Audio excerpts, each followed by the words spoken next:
Guess what day it is, y'all?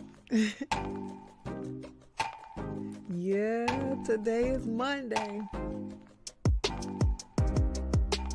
And we back at it again for another episode of Almond Delights Reading Corner.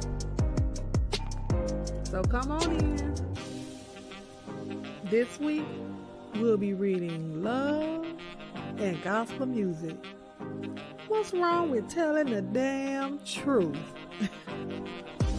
By your author, Mr. Timothy Blaine.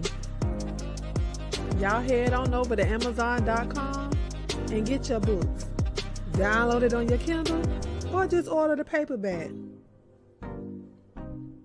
Come on and support our authors, y'all.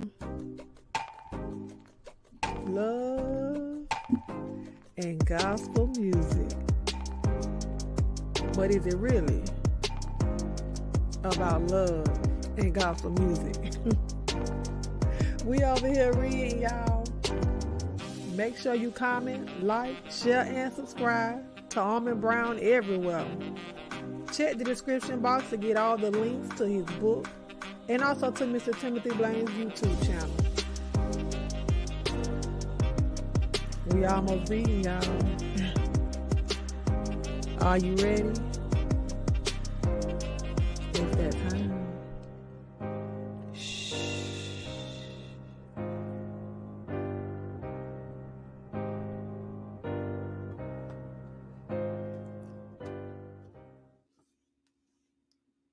Hello, and welcome to another episode of Almond Delights Reading Corner. I am your girl, Miss Almond Brown 09, and I'm coming to you guys today with another read of Love and Gospel Music, honey. What's wrong with telling the damn truth? By yours truly, Mr. Timothy Blaine.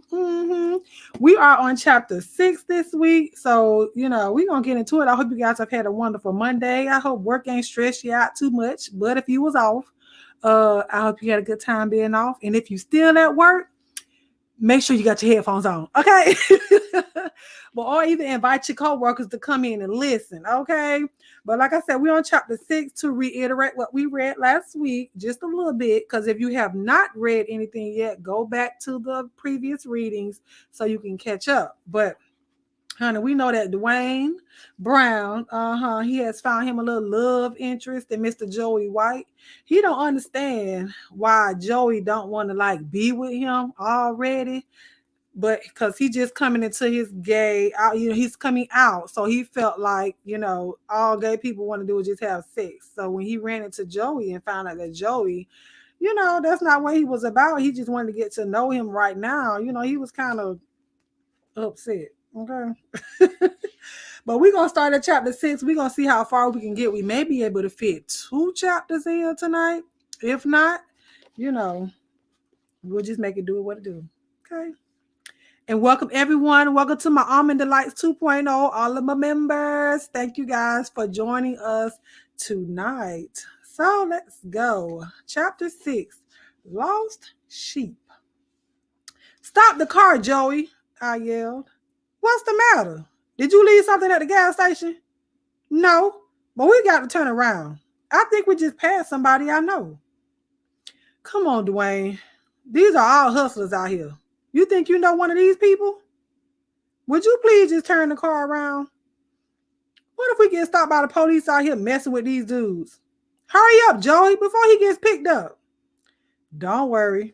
This is the low end of Santa Monica Boulevard. These guys stand in these corners for hours and hours and hours. But he was turning the car around, and I gave him a quick look.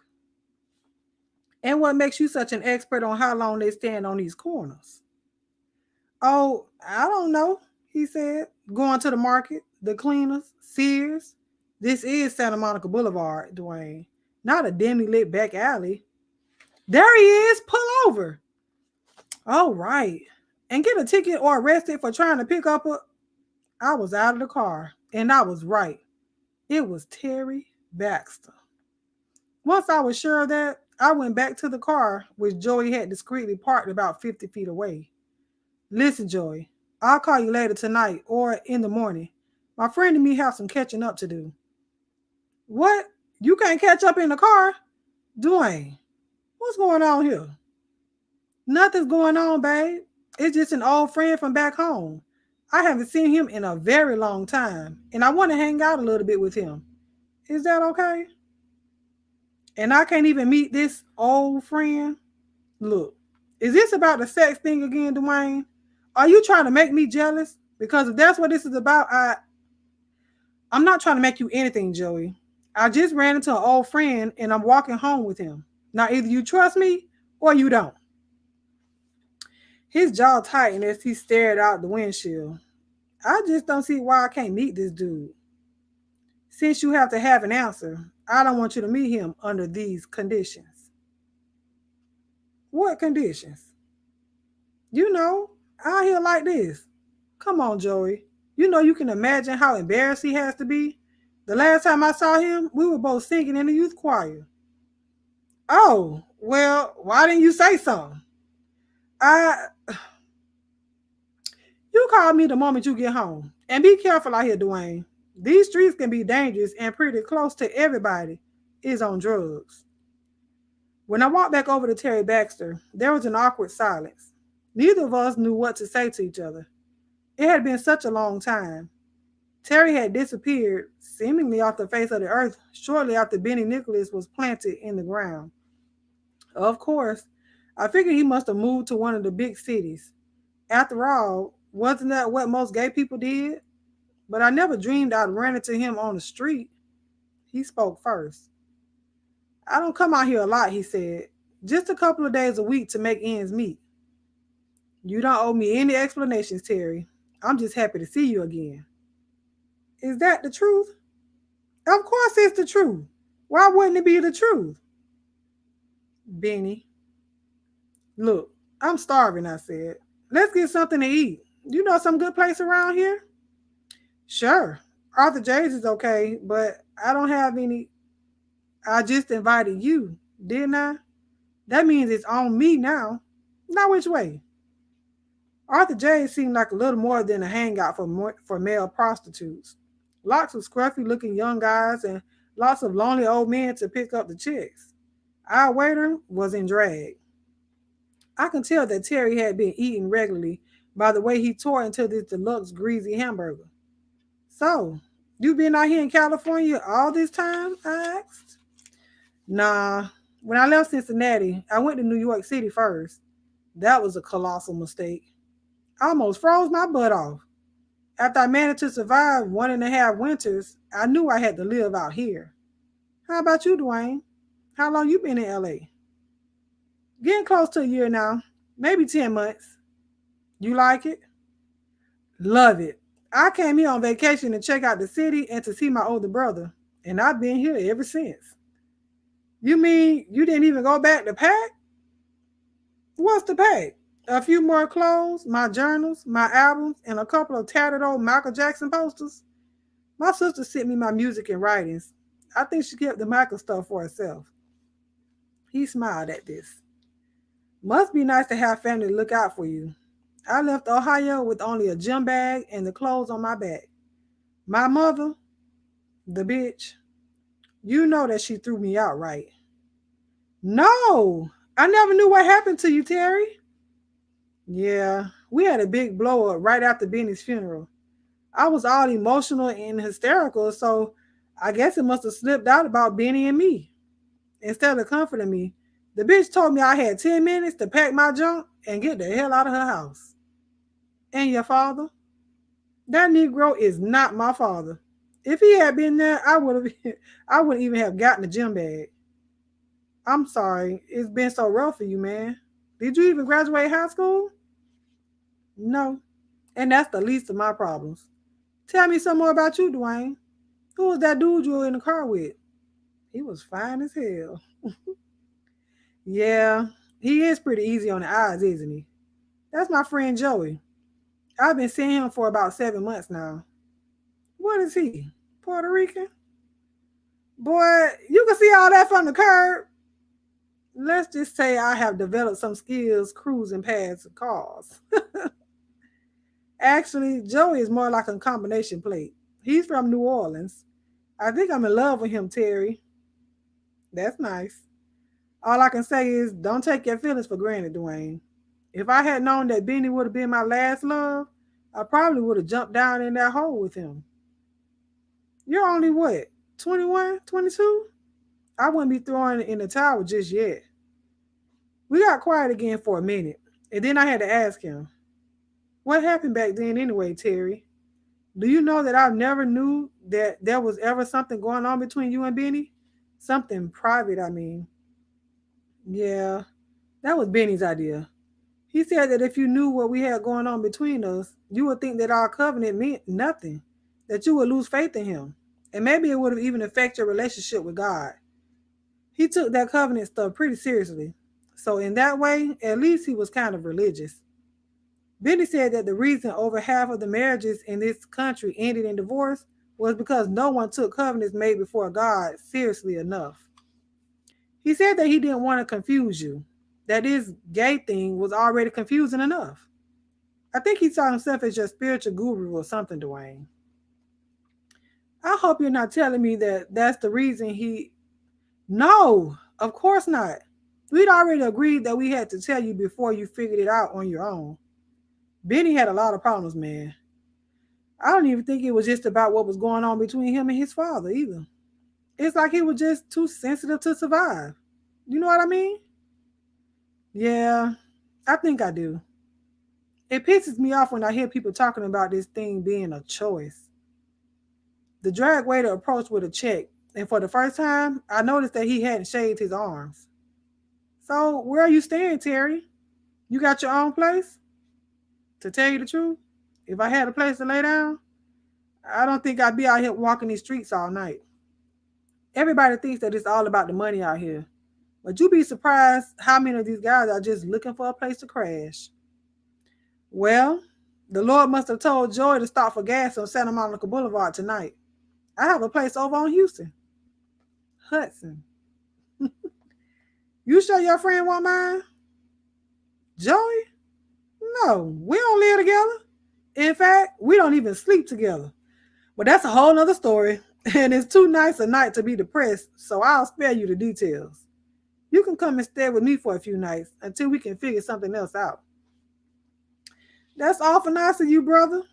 To tell you the truth, as we were walking over here, I was concerned that you might still be a little bitter about what happened back in Ohio, I mean. That's just the devil yapping in your ears.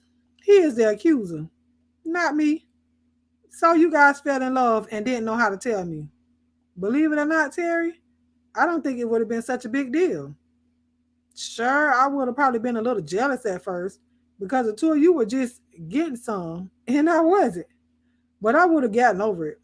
It's not like the two of you did something to deliberately hurt me. And the covenant?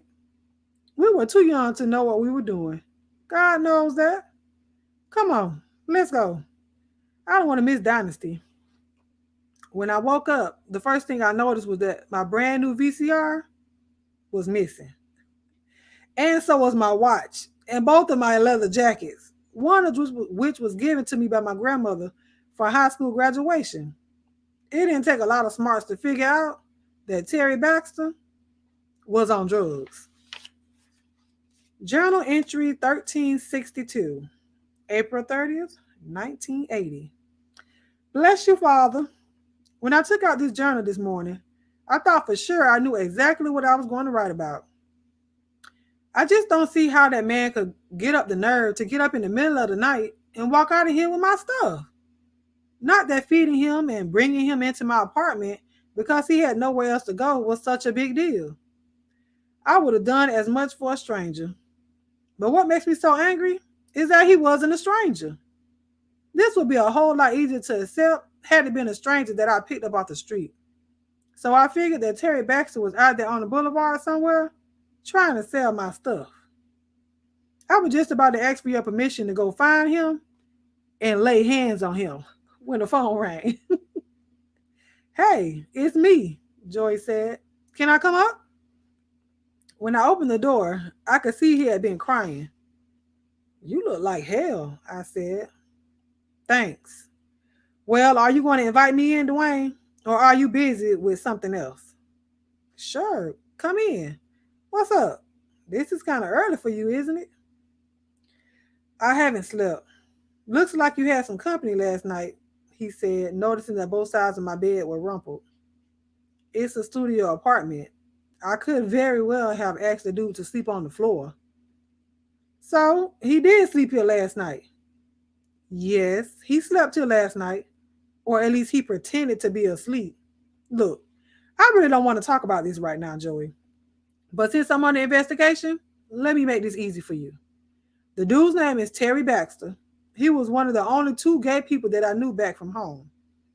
In fact, I may have already told you about him. Terry Baxter was a guy that was going with my best friend, Benny Nicholas, when he died. Oh, you mean the Covenant dude? That's him. He was uh he was a liar then, and he's a liar now. Plus a prostitute, a thief, and no doubt a drug addict too. He ripped me off, Joey. I tried to warn you about those guys out there. Don't start with the I told you so crap. I'm not in the mood. And you can't say that everybody on the streets is a bad person just because they're having hard times. What if I lost my job all of a sudden? You know, what I make down at the apartment store? I'm only about one paycheck and a half away from the streets myself. Who knows what I would be capable of if I lost that stupid job? If you lost your job, Dwayne, you go out and get another one. That's what normal people do. Besides, I didn't say that they were all bad people. I said that they were on drugs. There is a difference, you know. Look, Joey, I really do have a lot of housework to do around here. So if you don't mind, now you're pissed off? No, I'm not pissed at you, Joey. Really, I'm not. I'm pissed off at that asshole that got himself invited into my apartment so he could rip me off. I'm only irritated with you. I'm sorry, man. I didn't come here to upset you. I believe you. Apology accepted, whether it was necessary or not. But what are you doing here at this time of morning, Joey? And why haven't you been asleep? I was jealous. My stomach has been in knots since I saw you walking away with that dude last night. Dwayne, we need to talk. I thought we were talking. What's going on with you, Joey? While I was up driving around all last night, I had a lot of time to think. About us? No, about the Flintstones. Yes, I was thinking about us, about you and me.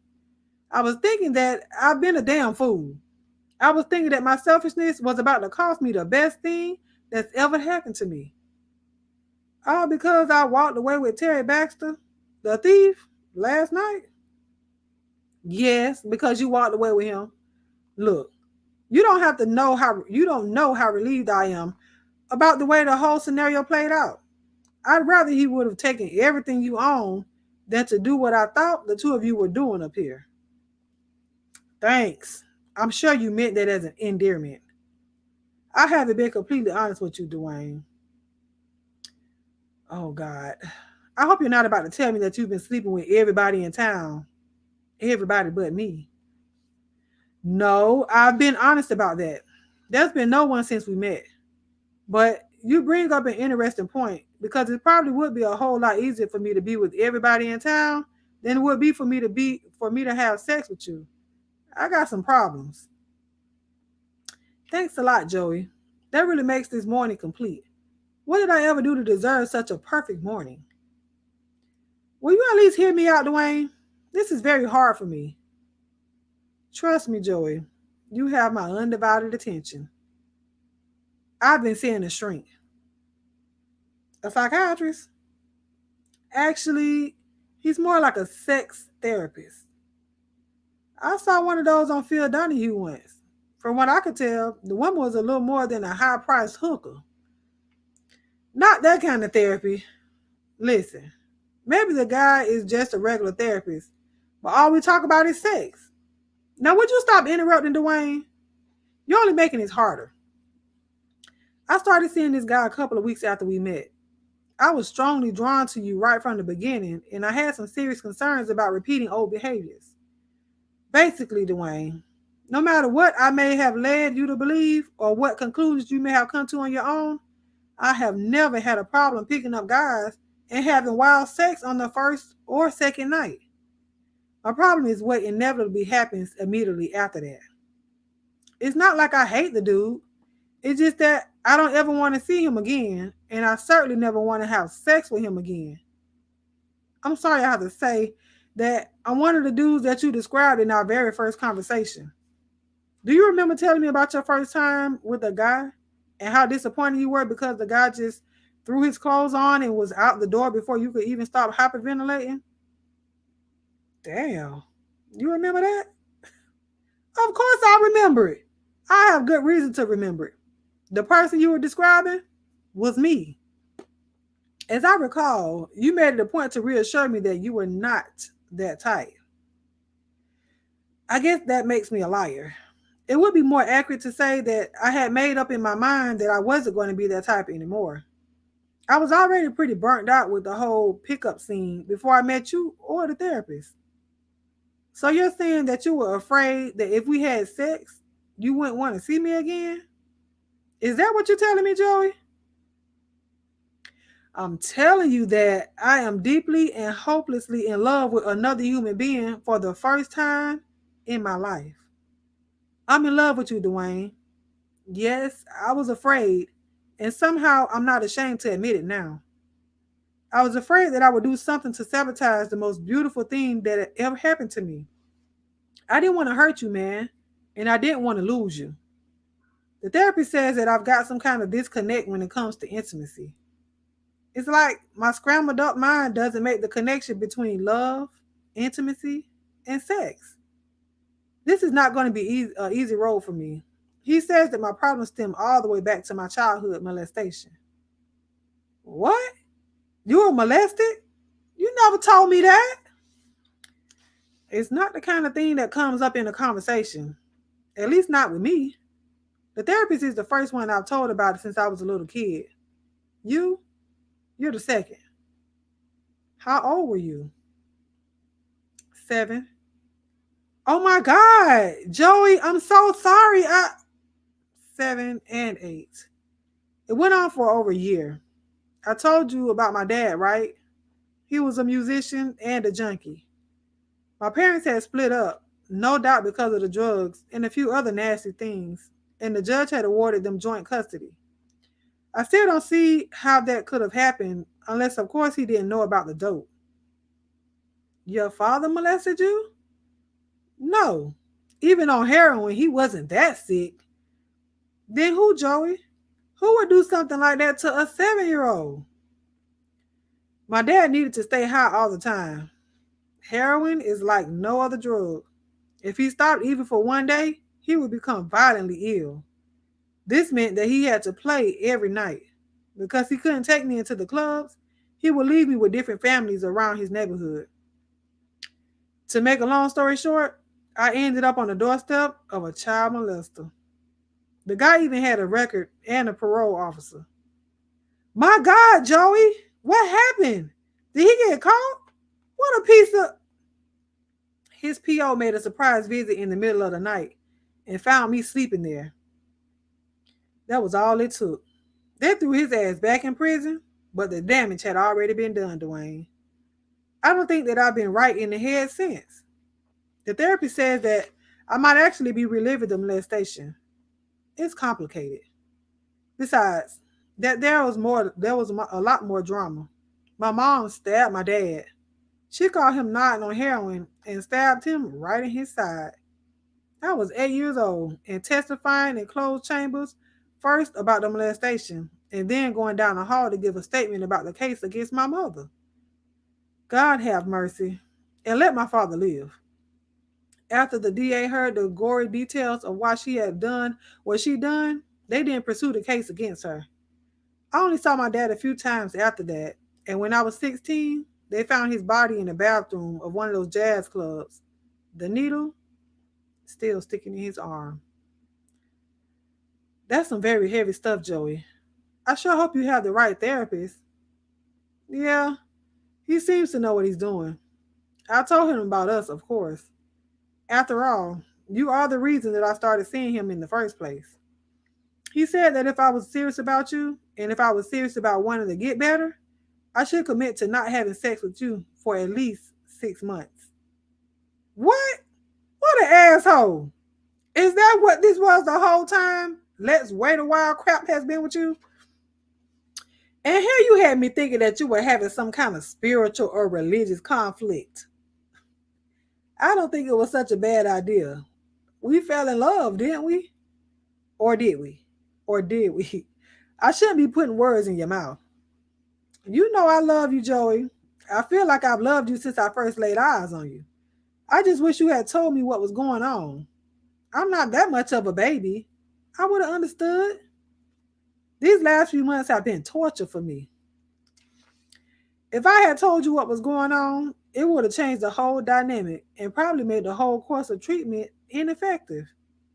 This was about personal discipline and slaying my own foul demons. Believe me, Dwayne, there were many nights when I could barely hold on myself. But you're right, I was selfish, and I am so sorry. Maybe I should have just told you that I was damaged goods right off the top and taken my chances. No, what you did was okay, Joey. Believe it or not, I really do understand. The important thing is that you did get yourself some help.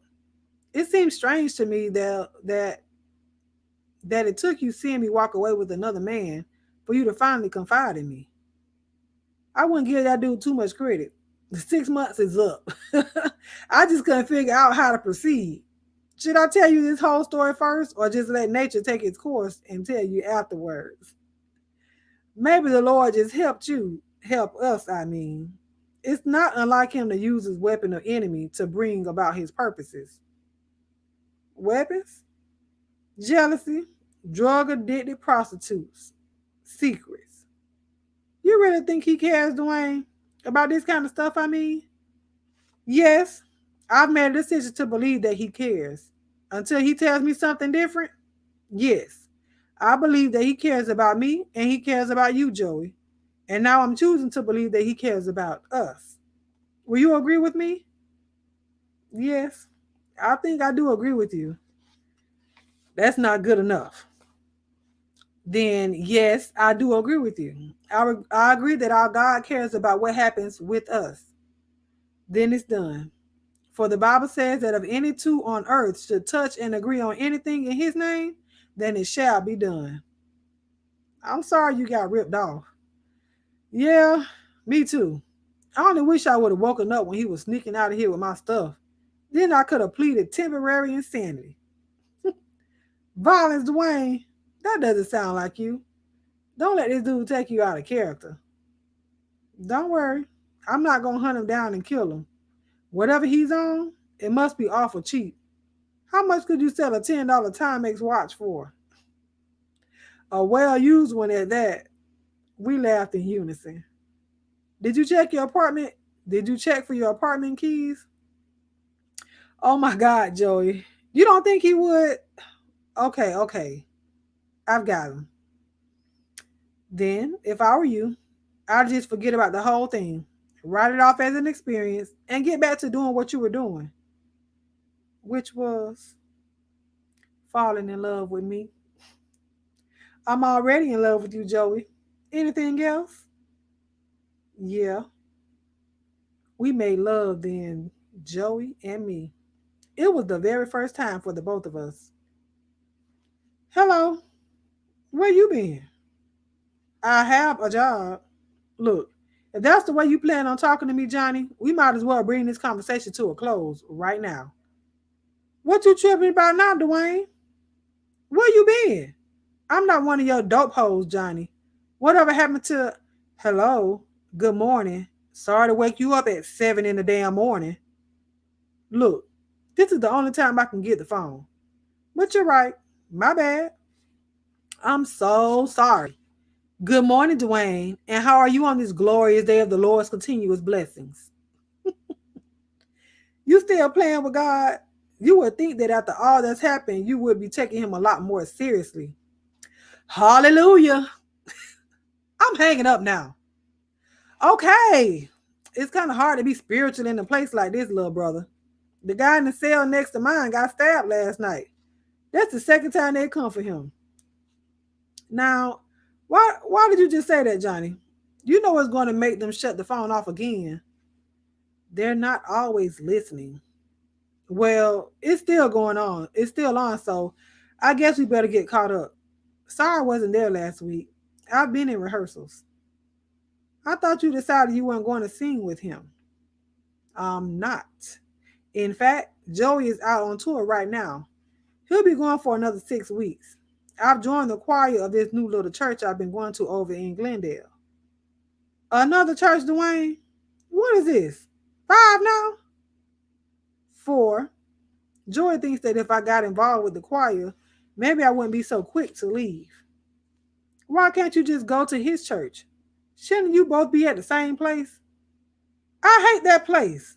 The pastor is nothing less than an ordained bigot, only in purple robes instead of the usual white. I still can't figure out why Joey puts up with it. Maybe he just got tired of looking, Dwayne.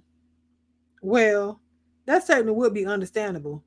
Your people sure make it hard for us. Maybe you could speak to them.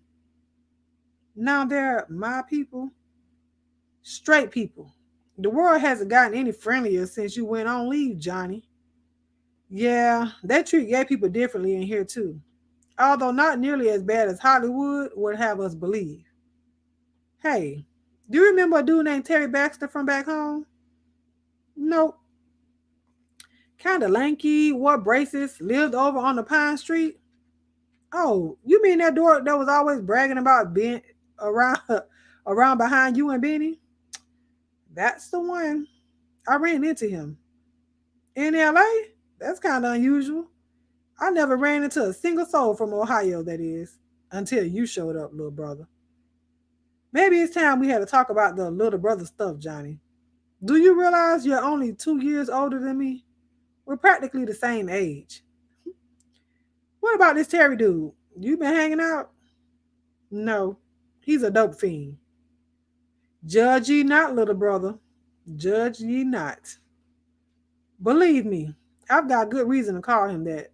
I sure hope you've been giving a lot of thought to getting into different business when you get out of there, Johnny. You ever stop and think about where all the money was coming from? Well, I know that you're going to think that I'm changing the subject or cutting you off again, but there really is a long line for the phone, Dwayne. You gonna be here this weekend? Yeah, I'll be there. Love you, brother. The phone went dead. And scene. Hold on real quick. We're going to have a brief intermission. Don't go nowhere.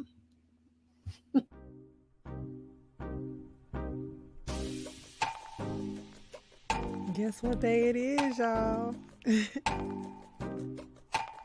Yeah, today is Monday. And we back at it again for another episode of Almond Delights Reading Corner. So come on in. This week, we'll be reading Love and Gospel Music. What's wrong with telling the damn truth? By your author, Mr. Timothy Blaine. Y'all head on over to Amazon.com and get your books. Download it on your Kindle or just order the paperback. Come on and support our authors, y'all. Love and gospel music. But is it really about love and gospel music? We over here reading, y'all. Make sure you comment, like, share, and subscribe to Almond Brown everywhere. Check the description box to get all the links to his book and also to Mr. Timothy Blaine's YouTube channel. We almost reading, y'all. Are you ready? It's that time. Shh.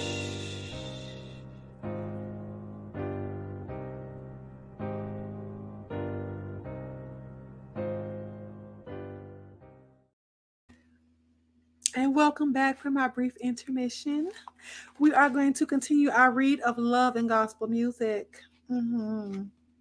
Chapter 7, The Music. Babe, you gotta wake up, Joy yelled, shaking both of my shoulders. What? What's the matter? Are we on fire? Well, that's one way of putting it. Dwayne, get up and get out of that bed. This is no time to be sleeping. What, Joey? What the hell is going on? It's not even 6 o'clock. Look, he said, thrusting the latest copy of the Stratosphere magazine in my face. Oh my God! Can you believe it? It seems like I've been dreaming about this day since I was in the 3rd grade. Oh my God. Joey, is this for real? No. Actually, I just had that one copy printed up so I have a reason to come in here and wake you up. Of course it's for real. Babe, we got a hit. From number 14 to number 3 in 2 weeks. Joey, is this even possible? It sure ain't probable. Come on, get up. We've got to celebrate. At 6 in the morning? Well, we just have to toast with a cup of coffee from Dunkin' Donuts. There's just no way I can lay down, Dwayne. And besides, I've got to get all of the trade papers the very moment that they're put out. A rise like this on the gospel charts is going to cause quite a buzz. You deserve it, Joey. You worked so hard on this album. The music is phenomenal. I knew it would be a hit. I just knew it. It never occurred to me that it could happen so fast, though. We're on our way, babe. Is Stratosphere really that important, Joey? It's just the indicator, that's all. It means that radio stations are playing my music. And even more importantly, the people are buying it. And now that it's number 3, and no doubt still moving, they're going to play it and buy it even more. Does this mean we're going to be rich? Well, I wouldn't say rich. This is the gospel charts we're talking about. Rich would mean that we crossed over to the pop, rock, or R&B charts. But I'd say that it means that I have plenty of work over the next couple of years. Hey, what's the matter? That means I'll see you less and less. I said, a blanket of sadness falling over my face. Dwayne, why won't you just come and sing with me? Your voice is good. We can make it even better. What are you so afraid of? We've already had this conversation, Joey. You know how I feel. Well, we need to have it again. It just doesn't make sense, Dwayne. You've been singing in church choirs your whole life. Why can't you sing with me? You think I like seeing you only a few months out of the year? And now it's going to be even less. It wouldn't be fair to the rest of the group, Joey. You guys are professionals and you've been together a long time. This is your time to reap the harvest for all of the hard work. What would it say about me as a person if I just came in out of nowhere just because I happen to be sleeping with the boss? You make it sound so vulgar. We've been living together for almost 3 years, Dwayne. I don't think I would describe that as sleeping together. Besides, we're not a group. For the 100th time, I am a solo artist. The backup and the band are on my payroll. You mean when you've had the money to pay them, of course. Look, I don't want to argue with you about this again, Dwayne. The only thing that's stopping you from going on the road with me is you. And what if it's more than that, Joey? What if it's us that I'm worried about? Can you really say that you're ready to be with me 24 hours a day? To work with me? And to live with me? And to ride on those damn cramped buses with me 24 hours a day? 7 days a week? Can any relationship survive that? I'm sorry. I didn't realize that I was such bad company. Now don't start with the pouty lips. You said you wanted to talk about it. Now let's talk about it. Lots of couples make it, Dwayne. It beats the hell out of talking on the phone for half an hour a day. And what about the rest of it, Joey? How would you go about explaining my constant presence to the crew and your good and holy Christian fans? How long would it be before one of us said something or did something that would bring our little house of deception down on our heads? You're kidding, right? You think there's something funny about gossip, innuendo, and empty seats? Dwayne, if you think we'll be the first gay people to hit the road singing the gospel, then you, my friend, know absolutely nothing about the gospel music industry. I wouldn't be worried too much about the crew. And as far as the listeners, or fans, as you call them, they come to hear the music and perhaps have a worship experience. No one is going to be interviewing us or even very interested in our various and sundry sexual practices. Gospel music is about him, not us. But you know how religious people are, Joey. What if somebody finds out? Your career is important to you, and now you will finally be getting the recognition you worked so hard for. I just don't want to mess things up. That's all. Dwayne, I'm about to let you in on what is apparently the best kept secret in gospel music industry. Better yet, let me show you something. Joey then walked over to the cabinet where we kept all of our VHS cassette tapes. He picked out 10 or 12 tapes and then sat down on the floor next to the television. Now, I want you to just relax and at the same time, try to focus on each individual singer on the stage at any given time. For now, let's just focus on the men. I know where you're going with this, Joey, and I'm sorry to say that I don't have one of those gaydar things. Why don't you just say what you have to say? Oh, you have one, Dwayne. Some senses just need to be developed more than others. That's all. Try to focus in on the subtle body movements, the facial expressions, the artful beating of the tambourine is a great indicator. So I sat there only half interested for the first 3 tapes, but by the fourth one, I was totally in touch with my gaydar. Oh my God, Joey, they're all gay. Not everybody. Are you sure? Maybe my new gaydar is a little off, but no way am I wrong about these choir directors. All right, I have to confess that I cheated a little. I've already scrutinized the tapes that I picked out for my own purposes. I've even performed with about half of those guys, so I knew that they were gay. But it still makes the same point, Dwayne, because these are some of the biggest names out there. Okay, let's say that you made your point. But what about my voice, Joy? You really think that I'm ready for something like this? You said this. Is that this as in present tense? Dwayne, are you saying that you might. Now just slow down a minute and don't be putting words in my mouth, Joey. I'm just thinking that maybe we could talk about it some more. Sure, we can talk and talk and talk. Or you can just show up for rehearsal Saturday morning with me. I have a job. Call in sick. Or better yet, quit. Joey, I can't just quit my job.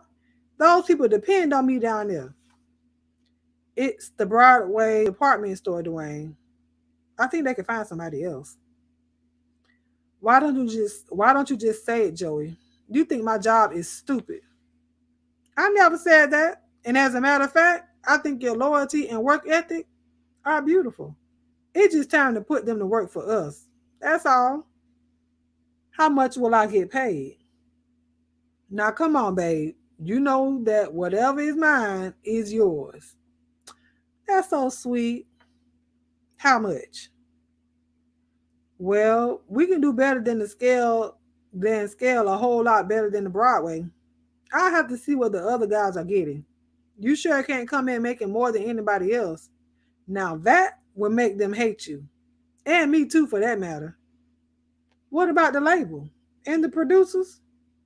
I'll take care of them. We've been talking about bringing in a couple of women too.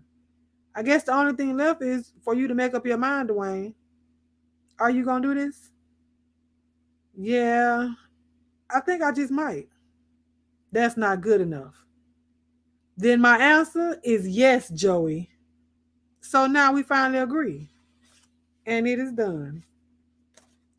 Journal entry 1472, November 7th, 1982. Bless your father.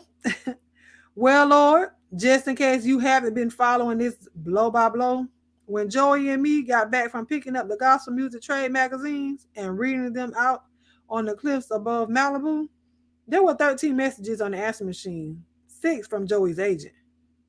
Most of the others were for some office or other at his record company. It looks like Joey is on his way. I want to thank you for doing this for him, Lord. A long time ago, Joy told me with unwavering confidence that you had called him when he was still a boy to do exactly what he's doing right now. It is such a joy to see your word confirmed, great God. It reminds me of your relationship with King David. After you said that David would be king, there was no power on earth that could stop it from coming to pass. I thank you for glorifying yourself in the life of your servant Joey.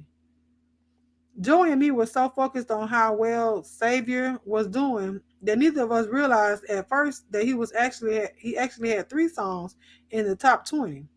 Savior at number 3, Blood Washed at number 14, and Still Praying at number 20. Everyone seems to agree that by the end of the week, he was going to have a number 1 hit on his hands. The trade papers and magazines are calling Joey an overnight success. But actually, he's been at it for a very long time. Joey may still look a lot younger, but he turned 30 a few weeks ago. I sure hope that I look like that when I get to be his age. And now I'm going to need your protection even more than ever, Lord. I've always been a little insecure because Joey is so good looking, but now he's going to be rich and famous too. I can already feel the vultures and backbiters started to circle. I knew it would help now that I'll be going on the road with him. If that were not the case, my wandering mind would probably drive me insane with jealousy and him into the arms of somebody else. The first rehearsal with me included was this morning. Joy didn't waste any time. We showed up together at the place where the rehearsals usually take place, in the basement of one of the producers, a guy named Tony Rivers. Joy reintroduced me as the new soprano. No one seemed very surprised. I later found out that Tony Rivers had already told everybody that I was joining the group. I already knew everybody from hanging around the recording studio and the occasional road trip that I tag along. They all made me feel welcome, and for that, I was grateful because I was already nervous enough about singing with these guys. They were all professionals, and I certainly was not. What if I sounded awful, Lord? What if we had to keep starting over and over and over? My stomach was in knots, and I worried that in itself would be enough to throw away my voice off key. Thankfully, none of my fears were realized, and in fact, I have to say that my first day on the new job went very well.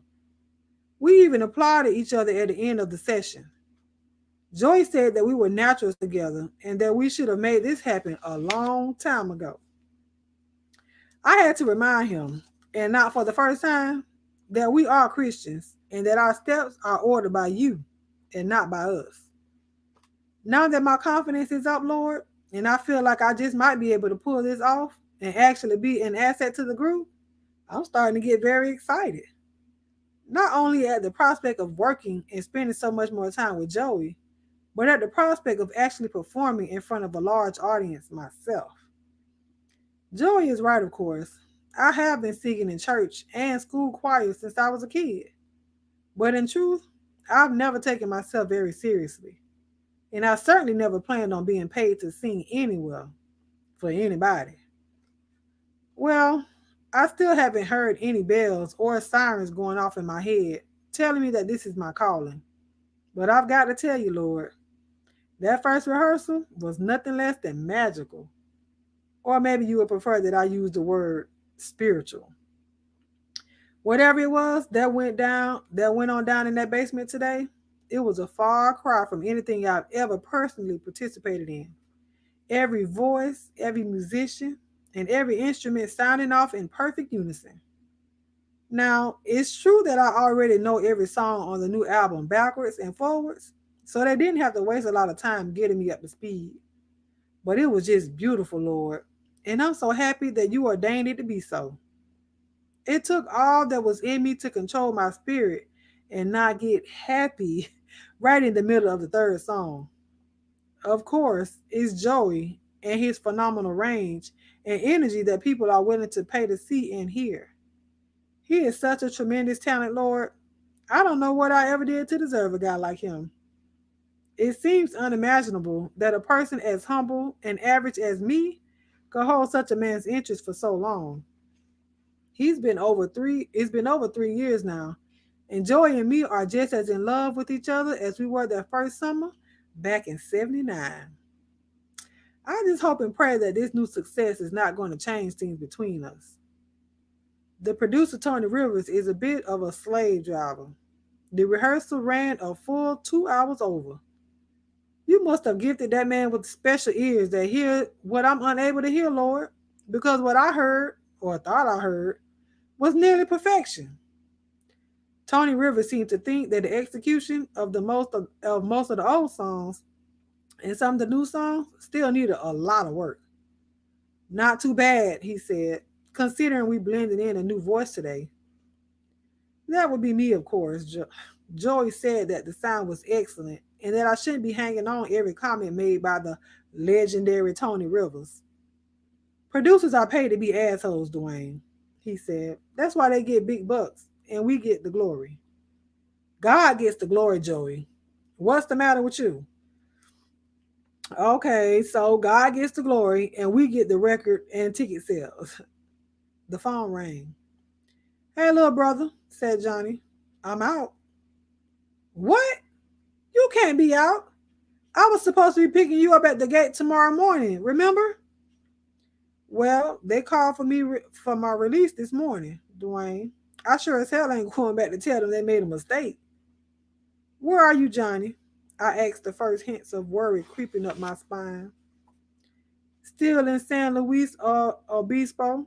Look, I'm just calling to let you know that you don't have to come all the way out here tomorrow. You don't want me to come and get you? Nope, against the rules, he said. If there's nobody at the gate to pick us up, they drive us to the Greyhound bus station, and then we wait until we get on the bus. Besides, it will take hours for you to get here. I'll call you in a couple of days. What? A couple of days? I yelled into the telephone. Johnny, what the hell are you talking about? I thought you were supposed to be coming here to stay with us for the time being. Or at least that's what you had me tell the parole officer. Don't start talking to me like I'm a kid, Dwayne. I know what we talked about. And believe me, I'm grateful for the offer. But I've been locked away for close to 3.5 years looking at nothing but ugly, hairy, muscle-bound men. And for the moment, I've only got one thing on my mind. Well, I hope it's the parole office, because from what I understand, if that's not where you're headed within the next 24 hours, you'll be going right back to where you just came from. I know what I'm supposed to do. Look, don't be pouring buckets of cold water on my parade, little brother. I'm going to get laid, and that's the end of the story. Sure, I bet a lot of women are into prison blues, or did they give you back the J-Dog Diddy get up? I said, sarcasm dripping from my lips. Don't be worrying about how I'm looking, little brother. Believe it or not, you're not the only one looking out for me all this time. One of my ladies hooked me up. I was wondering why you didn't have me send you any clothes. Is that the same lady that you sent to my job? Now, where would a person like that get any extra money? Johnny, what are you doing out there? Hooking up with these same old broken people again? Why don't you just come here, man? Maybe we can find you a nice, clean call girl or something, if you just have to have it. You in the peeping game now, Dwayne? No, thank you. I don't have a problem getting my own woman, and I sure as hell don't have to pay for it. I'm worried, Johnny. Well, don't be. You going to the parole office in the morning? Of course I'm going. You think I'm trying to go back into that hellhole? No alcohol and no drugs, I instructed. I hear they test you. Who you been hanging around? I called the parole office. You did what? He yelled in my ear. You heard me. I called the parole office a couple of weeks ago. The woman at the desk told me that the best way to support you would be to make sure you make it into their office at the appointed time every month, even if I had to drag you down there myself. She also told me that since you were busted for drugs, you'd probably be tested every time you came in. Damn. What? Why, damn, Johnny. You got plans that don't go along with being drug tested once a month? Look, Dwayne, I know that you're just trying to look out for me, and I appreciate your concern and support. Honestly, I really do. But please, I think I can handle it from here. I don't think I need for you to be calling the parole office or getting to know my PO or anything like that. Believe me, little brother, those people down there are not my friends. Their whole mission in life is to send me back. I know what I'm supposed to do, and I'll do it. But as far as the California penal system is concerned, Dwayne, I'm asking you to stay out of it. How am I going to be able to stay out of it, Johnny? When you've already had me tell them that you're going to be living here. What if they come here looking for you? Damn, I already told you I'll be there in a couple of days, Dwayne. Don't you believe me? Can a man have a couple of beers and get laid after being locked up for 3.5 years? What? Do you think I'm going to run or something? You've been watching too much TV again. Johnny, are you brain dead? I yelled at my brother. Didn't you just hear what I just said about them testing you for drugs and alcohol tomorrow morning? All right, so I'll go in the office as soon as I get off the bus. I'm worried, Johnny, I said quietly. Don't be. Well, I better get going, little brother. They're starting to load our bags. What bags? Believe it or not, Dwayne, not everybody at the Greyhound bus station is getting out of prison. Call me when you leave the parole office. Gotta go. And he hung up the phone. So he's not coming? Asked Joey. No. He said that he'll be here in a couple of days, but I don't know. Says he's got to take care of his manly business first. I'm sorry, babe, he said as he placed his hand on my shoulder. Who knows? Maybe he will show up, I said, covering his hand with my own. I know how this feels, Joey said very softly. My dad was always in and out of jail. He even went to prison twice when I was a kid. I didn't know that, Joey. Why didn't you tell me? It's not something I'm proud of, just something that goes along with being a junkie. I remember hearing my mother cry all night when he didn't come home after being released from prison the first time. My dad may have loved my mom and me, but he loved heroin a whole lot more. He always went home to his first love. I think Johnny's first love is the streets. I told you about the J Dog Diddy business, right? I guess I should have seen this coming. Johnny never left the streets. He was arrested. There is a big difference. If he wasn't taken away by force, no doubt he'd still be out here doing what he apparently loved doing. Every time I tried to turn the conversation to what he was going to do when he got out, he started in with a crap about how long the line was on the phone or half a dozen other lame excuses. 3.5 years is a long time, Dwayne, Joey said.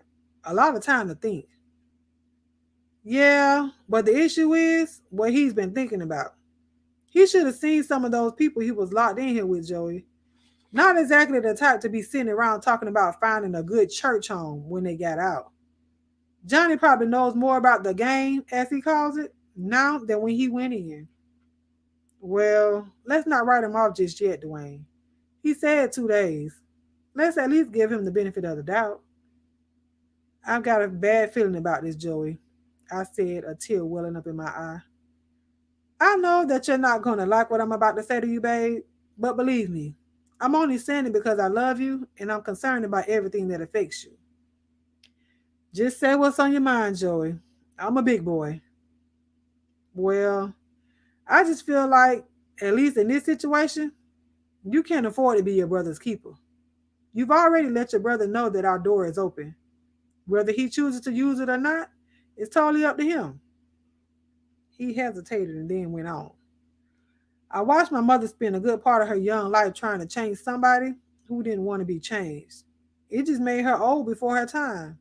And in the end, he chose the drugs over her anyway. So are you saying that I'm supposed to just walk away from my only brother and not be concerned about what happens to him? Of course not. Johnny is your blood, and it's obvious that the two of you love each other a great deal. You wouldn't be able to not be concerned about what happens to him. What I'm saying, Dwayne, is that you may have to let go of the idea that you can somehow change or control what happens to him. What do you expect for me to try to help you if you are in some kind of trouble, Joey? We are lovers and we live in the same house. That's when the phone rang. Hey, it's me again, said Johnny. I thought you were on the bus. Rest stop.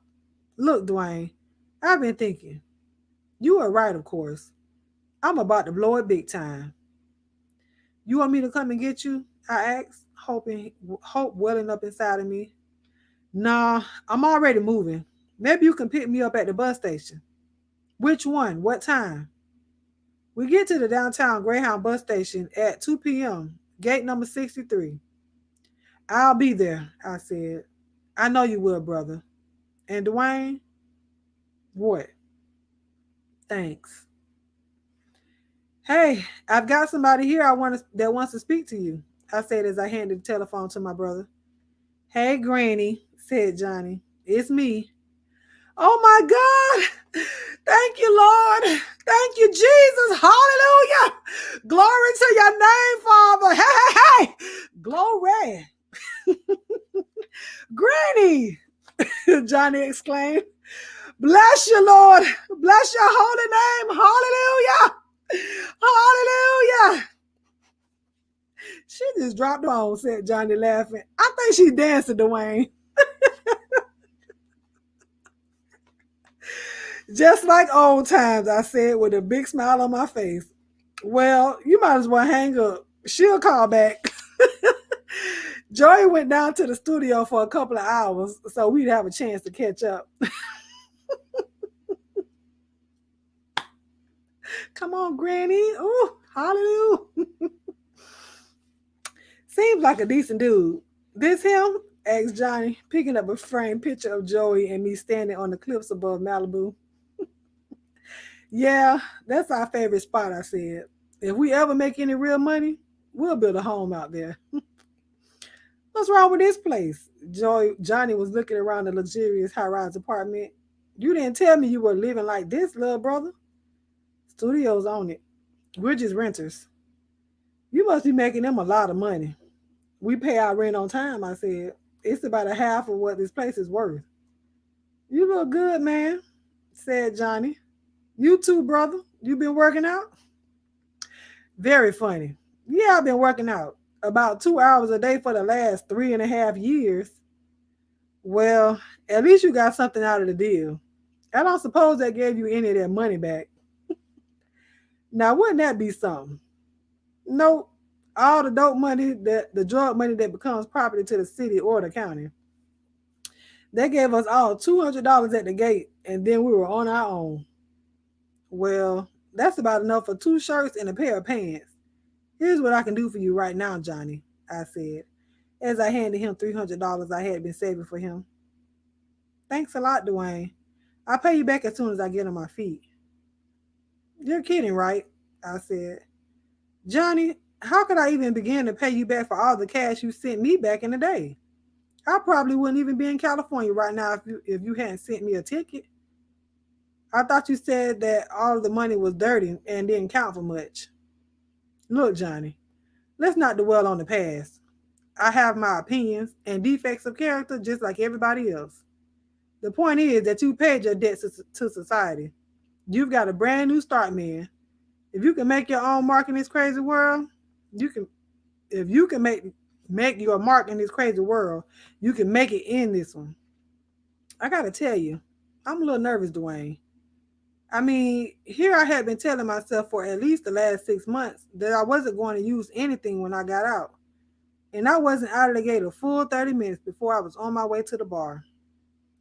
No doubt a couple of beers would have turned into a couple of lines. Now you're talking like a man with good sense. Were you going to AA meetings or something while you were in there, Johnny? I went to a few meetings. You never told me that. That's because I didn't want you to be getting all excited or start looking at me like you are right now. I still don't know what I'm going to do, man. Maybe it's just coke that I have to leave alone. That parole woman sounded pretty sure of herself, I said.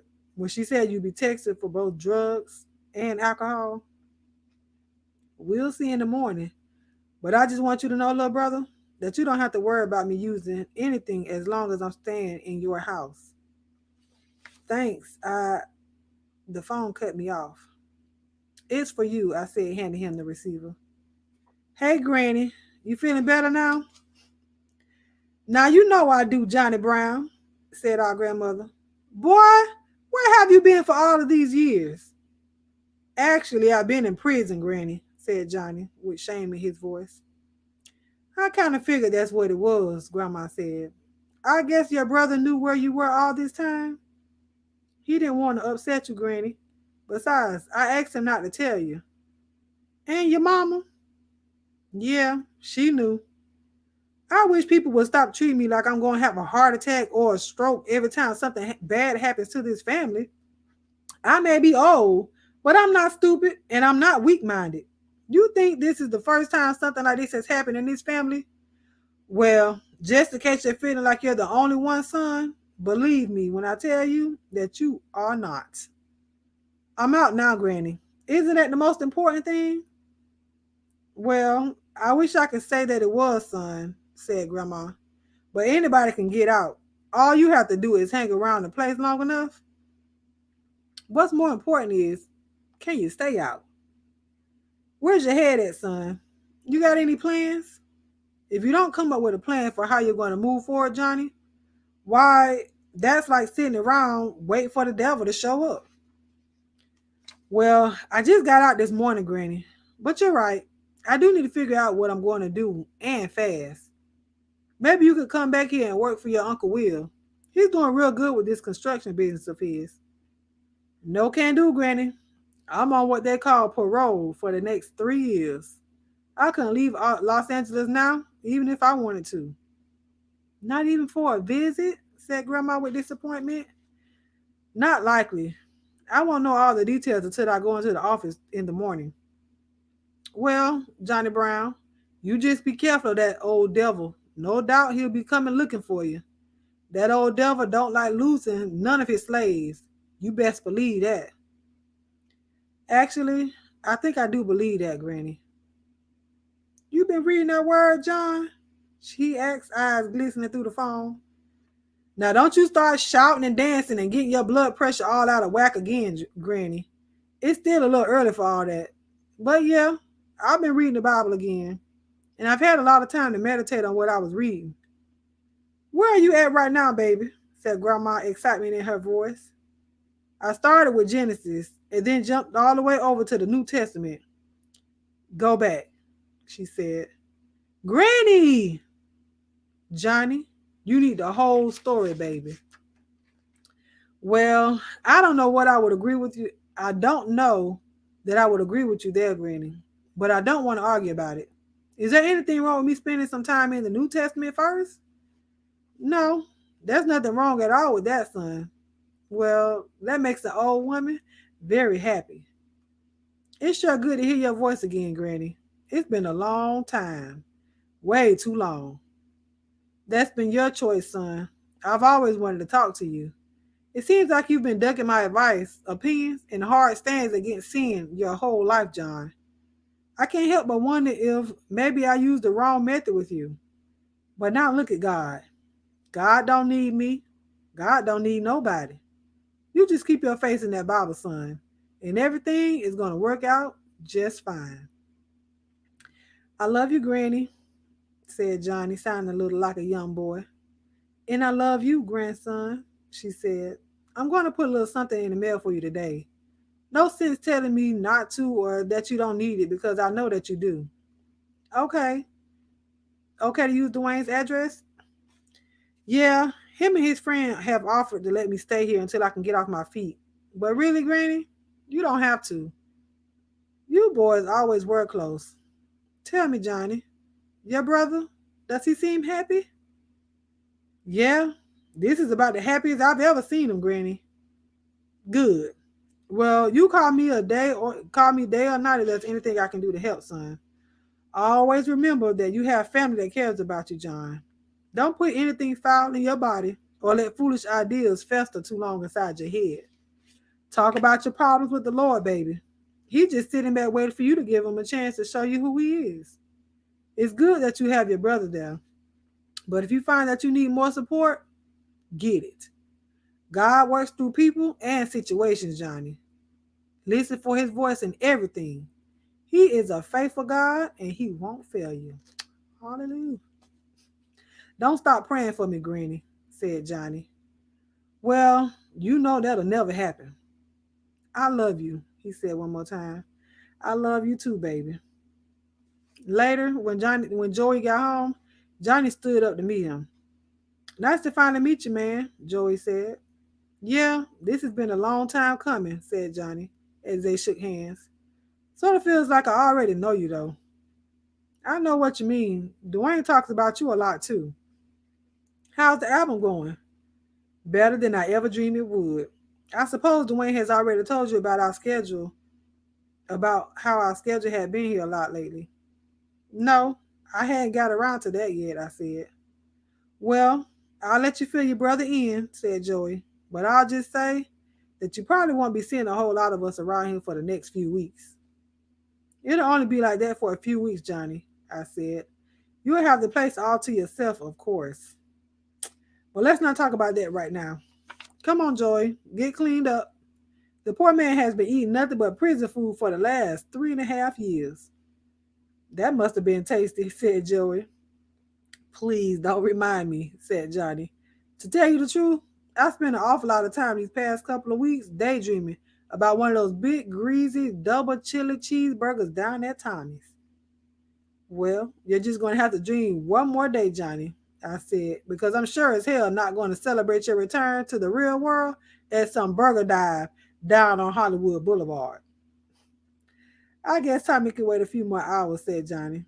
I hope what I'm wearing is cool because this is all I got. That won't be any problem, said Joey. Your brother and me are both shopaholics. We've got enough clothes backed up in this place to open our own retail store. I've got 26-inch arms, said Johnny. Things have changed since you went to college, Johnny, I said. The current style is baggy. You can have a 30-inch arm and we still wear the same size. When we get back, I'll take you on the tour of the closets. And scene. So that was chapter 5 and chapter 6 of Love and Gospel Music, honey. What's wrong with telling the damn truth? So yes, we see that Johnny has gotten out of jail, honey. J-Dog Diddy.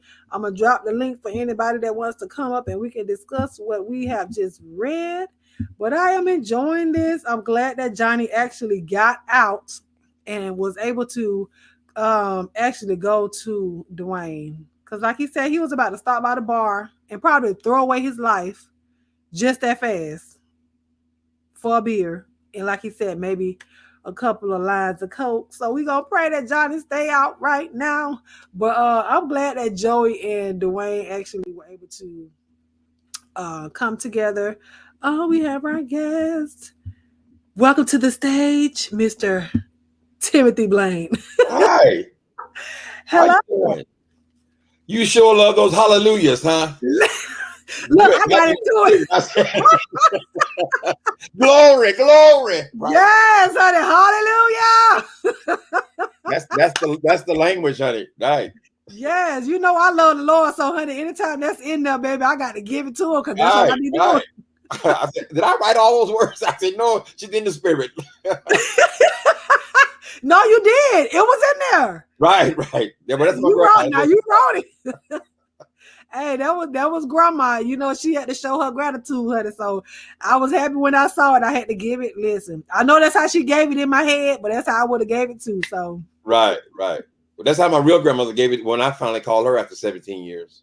Oh man. So I guess Dwayne Brown is me, and then also Johnny is a different part of me because I played the role that Johnny is playing as far as being a drug dealer and going to prison and all the things that happened to Johnny. I experienced that as well. So both brothers are me actually at this point. So, but was there anybody that you could call while you were in there? So like he called his brother. Was there anybody that you called while you were locked up? No. So you went all that time. Each time you went, it was nobody that you had to call on? No, my partner had passed away and I was just there by myself. Oh, but what, when you called your grandma for the first time, did you tell her that you were in prison? That you had been in prison, or you just I didn't call her until I got out for the last time. And that's how I knew I was delivered from drugs, that I would never use drugs again, because I had not called her in 17 years since I started doing drugs. wow. I was too embarrassed, because I knew I wasn't going to stop. So you were too embarrassed to call her while you were on drugs, but when you knew you were delivered, that's when you called. And first thing I did. Yeah. Did you tell her everything that had been going on with you as far as the drugs and everything? Well, she was my biggest fan of Meth Monster. Yeah. So she got the details then. She said, "Oh, that's what happened. Oh, I remember that period. Did you call your mama? Did you tell your mama?" But you still had called your mom? No, I talked to her. My mother was becoming a Christian as well, too. So a lot of her conversation was just about read the Bible, read passage this and read passage that. And I wasn't ready yet, But yes, they sent me packages in prison. I would call my sister every once in a while. I have 2 sisters, So we don't have problem in the family. My mother's a little strange, but our family's pretty close. My grandmother passed away maybe 10 years ago. Oh, something like that. Yeah. Well, that was good. She got to see read your book, and she was one of your biggest fans of oh yeah, she took around to all the family members and everything. She liked that. So what she said, you got to read is listen to what my grandbaby wrote. Read it. Right. I think she'd be very happy that I'm still sitting here, honey. I know she would be, because especially with your testimony and you thinking that you were going to be gone, what you said, 30 years ago almost? Right. Yeah, I've been clean for 20.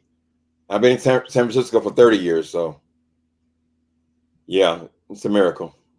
So what did your mom say when you first called her when you were in prison, though? I called her. She was just sending me Bibles. She sent me 2 Bibles. I couldn't hardly talk to her because everything was a Bible scripture. She was a baby Christian herself, actually. I mean, she had been around the church her whole life, but she hadn't really gotten saved until she was my age. Oh, okay, so she was grown before. Right. Okay. Right. So I feel like somebody was praying for me, honey, because I just feel like they were praying for me. It had to be.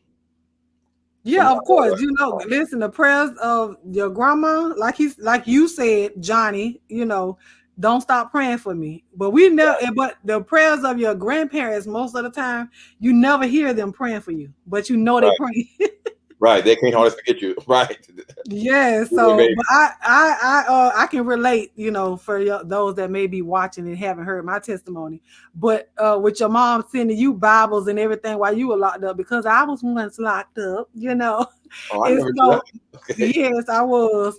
And my aunt, she used to send at least 10 to 15 cards every day. I got a card. I was in there I was on the ground for 6 months, which is still a long time.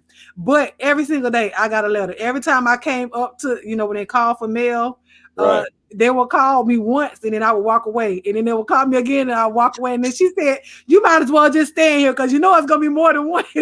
Right. So she would always send that, and with scriptures and everything. But I was in the church, my daddy is a pastor. So right.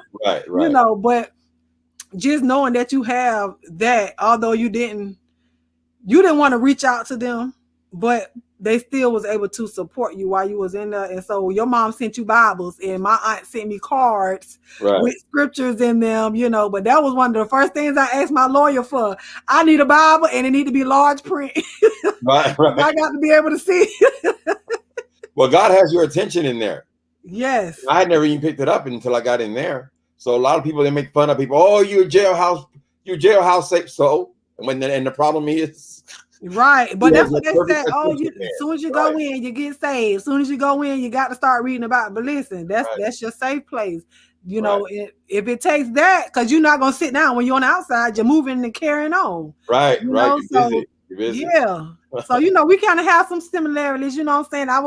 I wouldn't necessarily say I was a drug dealer, but I did deal drugs. So Right. It wasn't nothing that was continuous, it's just, Right. We just dealers by default. Yeah, you can say that.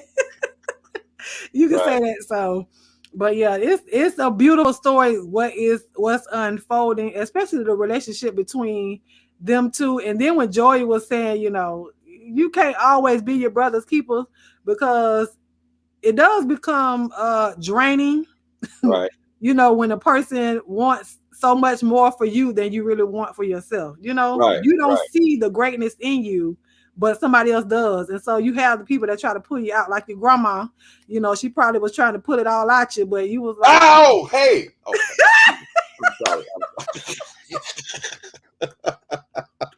You went in on that part, honey. Oh, God. Hallelujah. Hallelujah. Girl, hold on. I think she's dancing. listen, I felt it in my spirit, Uncle Tim. I felt it in my spirit. I have to go back over that part of it. Right, right. Oh, I am weak. Right. When you're writing though, if you can get a character in your mind, and you just have to imagine how they would react. What Yeah. would they say? If you know that person very well, so I knew exactly what her reaction would be. And that was it. And listen, I felt like grandma in that point of time. They talking about Shondo.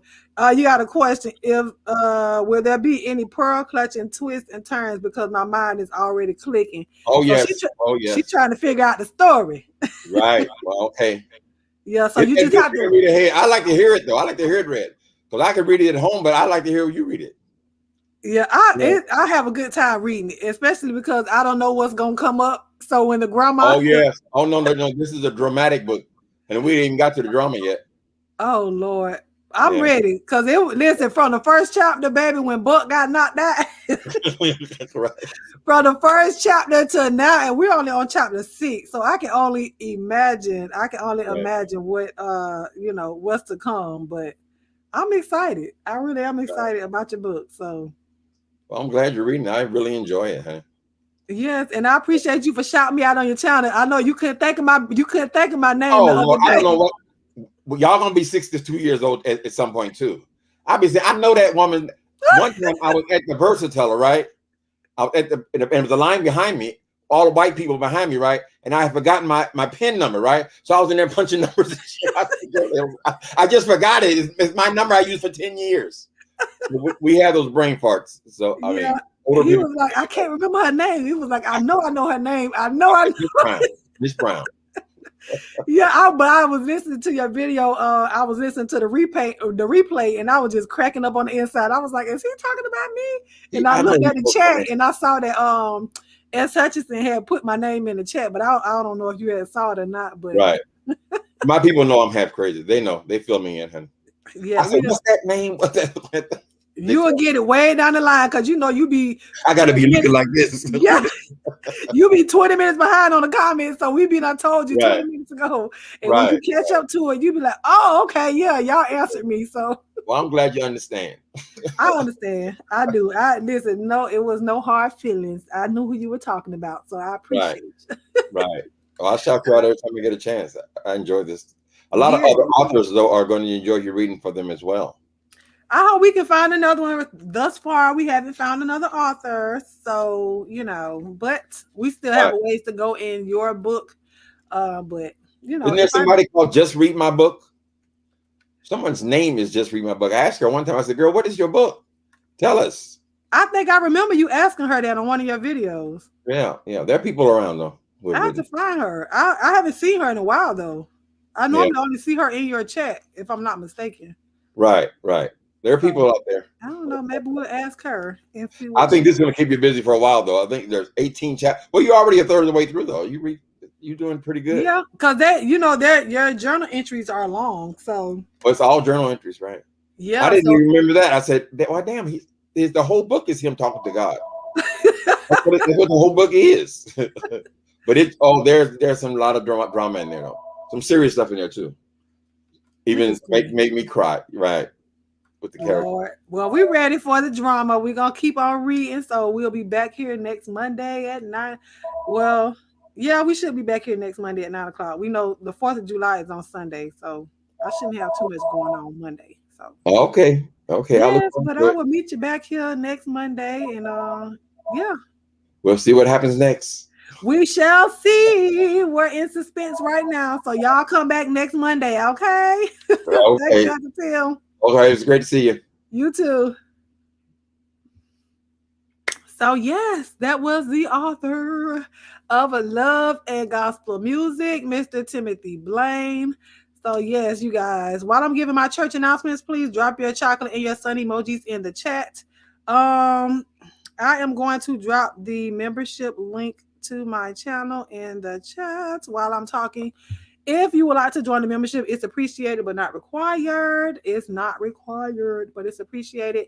If you would like to follow me on Instagram, go over to instagram.com/AlmondBrown09.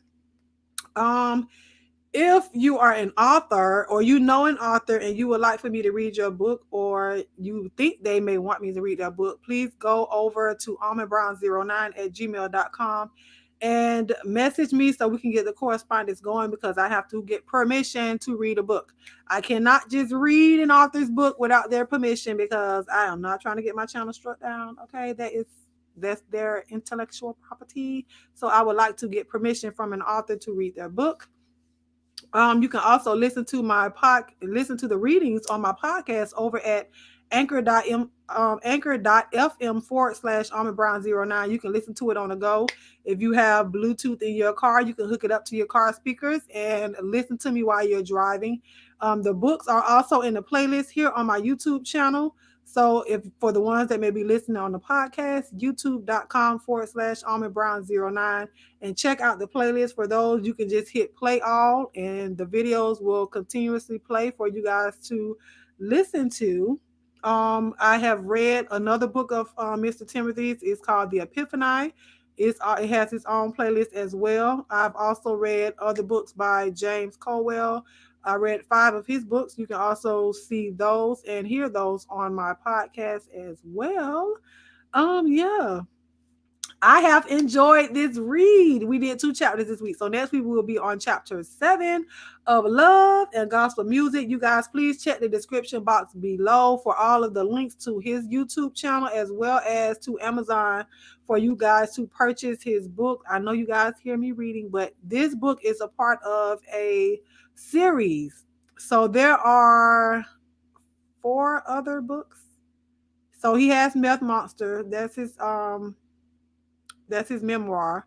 And then he has Love and Gospel Music, The Epiphany, Muse, and it's another book. I can't remember the name of the other book. So, yes. What you said, girl, I read for a living, so I enjoy hearing Armin read, so don't worry. Oh, yes, you read for a living, girl. You better come through for the read. Yes, ma'am. But I appreciate everybody for joining us tonight. If I shout out to the Almond Delights 2.0, those are my members that you guys see going up and down the chat. Shout out to the Almond Delights. I appreciate you guys for dropping your chocolate and your sun emojis in the chat for those of you that are over here and do not know what that means. That means that we are sending love and light to everyone in the chat, the ones that may watch the replay. I appreciate you guys for being here. Thank you for the love and the support that you guys have been giving me. We are growing.